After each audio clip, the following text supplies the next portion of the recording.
there are so many different approaches to how hypnotherapists deal with clients in their everyday practice.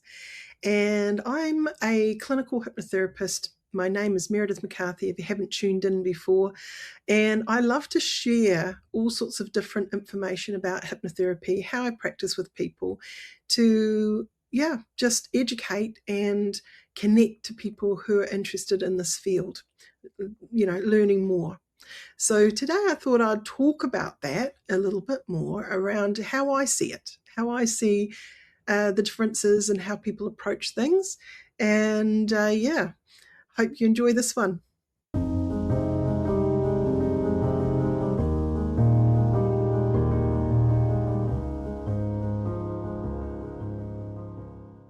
Right. First of all, hypnotherapy is not just done one way. There are many different styles that people go about engaging in how they conduct their session with a client, including what kind of induction, the way that people go into hypnosis, how they deepen that person into a deeper state of trance or hypnosis. Everyone is different. And there are a lot of different people in the history of hypnosis that have done their own thing. And I don't think it's a quick answer to say this is the best way, because you've got to find as a practitioner a way that feels right for you and your client sitting in front of you. And you've got to be, as a therapist, able to chop and change to help that client feel comfortable enough with you to trust in the process. And if a client's expectation is more formal hypnosis, meaning they want to be under trance and you're commanding it, then they're clicking the fingers on in this moment, as I count from 1 to 3, you go deeper and deeper now. 1, 2, 3, deep, all the way down, So that clicking of the finger is a very dominant and very punctual way that some hypnotherapists work. Others, they do a lot of kinesthetic stuff with the client. So they might have an arm catalepsy where they might lift the wrist and get them to just stay there in midair. And the person is there for half the session and their hand is hovering. The person does not get fatigued by this. This is one of those catalepsy kind of things that hypnosis brings, where that part of the arm is almost detached from the rest of the body.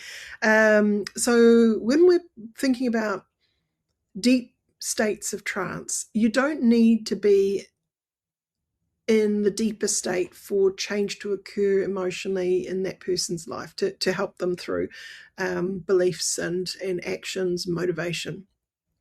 However, for pain management and maybe a dental procedure or some other ongoing pain that a person may be experiencing, hypnosis can definitely be used to train that client to be able to deal with that pain more easily.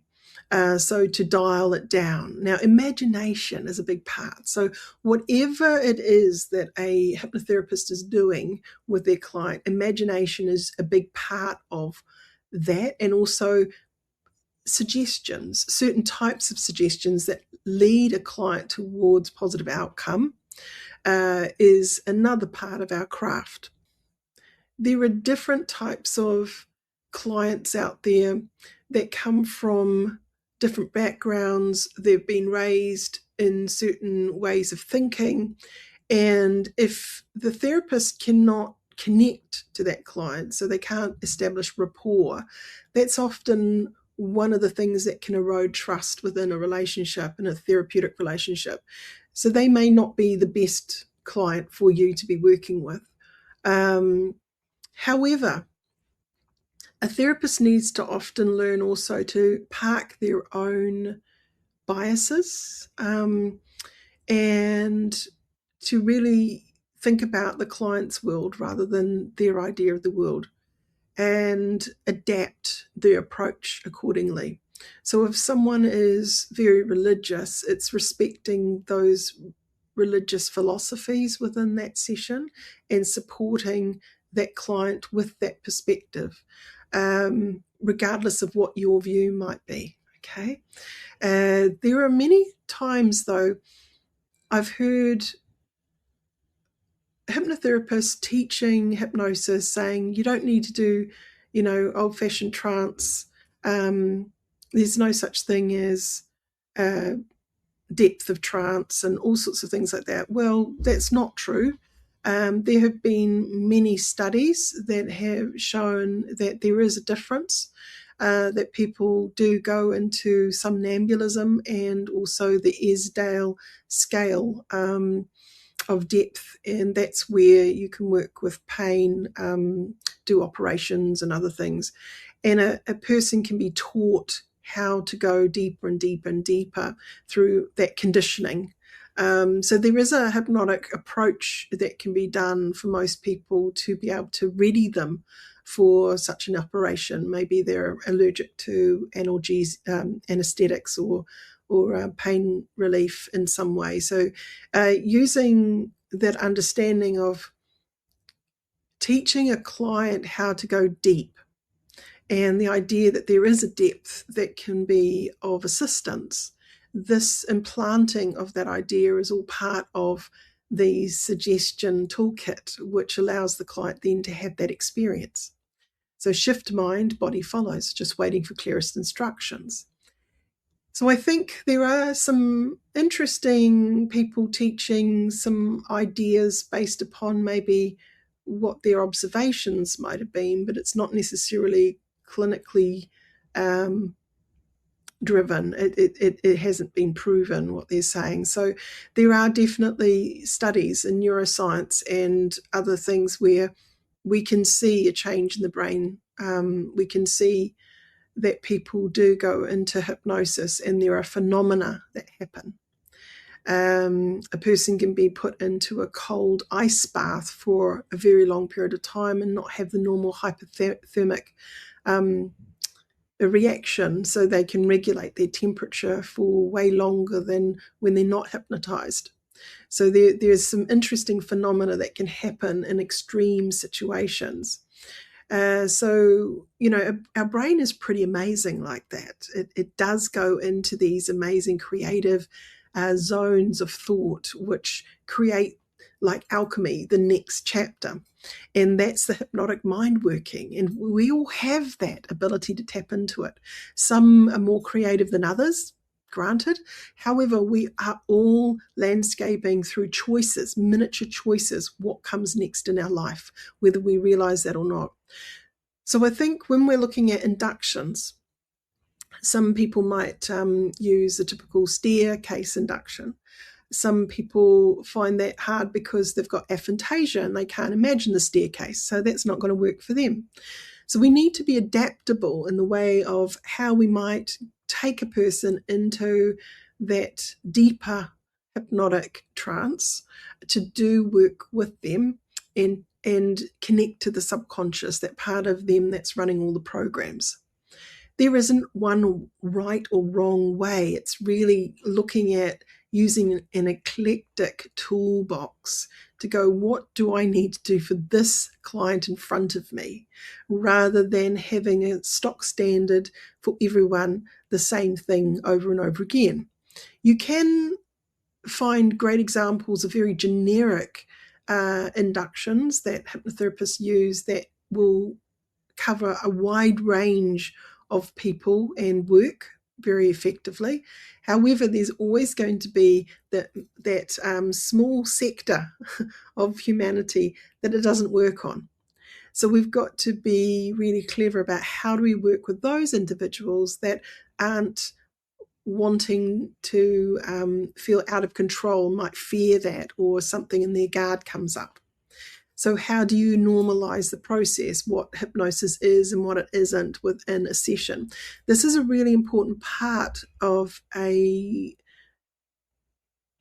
journey with the client, is to normalize what hypnosis is and what it isn't. I can talk about that a little bit more in another session, but I thought I'd just talk about the different approaches and beliefs that many hypnotherapists out there that are practicing and are teaching other hypnotherapists, how they vary, but also how similar they are as well. So there's a lot of crossovers. So you see a lot of people saying, "Oh, my method is more powerful." According to whom and what? We've got to be very careful about how we put that out. What I find is many people who are teaching, their foundations come from the same place, and they've just adapted it a little bit, tweaked it a little bit, have a different insight to something, and they're sharing that. But the foundations have not changed. There are certain givens within how we use hypnosis in a therapeutic way in a session with a client to promote positive outcomes, okay, to help people let go of the trauma response from maybe something that's happened to them in the past, or ego strength, or promote motivation, or detach from addiction cycles, things like that. So, it's a broad application. And manage pain, like I was mentioning earlier. There's a broad application for hypnotherapy, and each individual that comes in, they need to go into that journey in a way that makes sense to them. So as a therapist, is this person wound up so much that we need to do a more gentle induction? So we might need to relax their mind and body before we can even get into the real work. Whereas other people might not need that. You can go instantly into a quick induction, get straight to it, and that can be very, very effective for some people, but not for everyone. And this is really important to understand. So if you are out there curious about, hypnotherapy and inductions and deepening and suggestibility and scales of depth and all of those things, that's all part of the journey of learning this really exciting modality and how to apply it in a really effective way to get great results. The other thing that I want to normalize is you can't always help everyone, no matter how fantastic you might be as a human being, and your toolkit is vast and that. There's always going to be those people that turn up, but they don't get on board with the process. For whatever reason, the self-saboteur or the belief system is so entrenched that no matter how well you journey into that session with a client, how adaptable you are, how slow or fast you go, that client, if they're not ready to change on a deeper level, change isn't going to happen. And that happens from time to time. So it's not a cure-all. This is really important. But saying that, I've seen some amazing things over my journey of people coming out of cycles where they really are reinventing themselves and starting a brand new chapter with better belief systems intact that help them to achieve goals that they're wanting to achieve next. And that mindset does matter. And hypnosis, I feel, does get incredible results when it comes to changing a mindset or helping a person or assisting a person in changing their mindset. What I want to iterate, though, is that the hypnotherapist is not the one doing the change, the client is. And the hypnotherapist is not the one in charge of the change, the client is. And the hypnotherapist is not the one with the answers, the client has the answers. What the hypnotherapist's job is to facilitate the space to allow the shifts and changes that client wants to experience happen efficiently and easily. So even before a person books in, they are considering change. So things are already starting to happen in the neural pathways. And that's where the ingredients of new beginnings has already started to form. The what if I could do this differently? And even in a hypnotic session, inviting that to the client's attention again is very powerful. What if you could do it differently? What would that be like? Imagine that now, doing it differently in a way that is really amazing for you. I love using those ideas within the landscape of a hypnotherapy session, but a lot of hypnotherapists would never say it like that. That is my method that I've adapted off other things I've seen and evolved over my 30 plus years in practice. Another person, another hypnotherapist might have a very, very different approach to the same situation with the same client. And that's not right or wrong, it's just different. Because all of us, all hypnotherapists out there, are unique. We come with our own experience, our own way of communicating that experience, and holding space is we're going to do it in our own unique way. So some hypnotherapists will be more authoritarian and some will be more passive.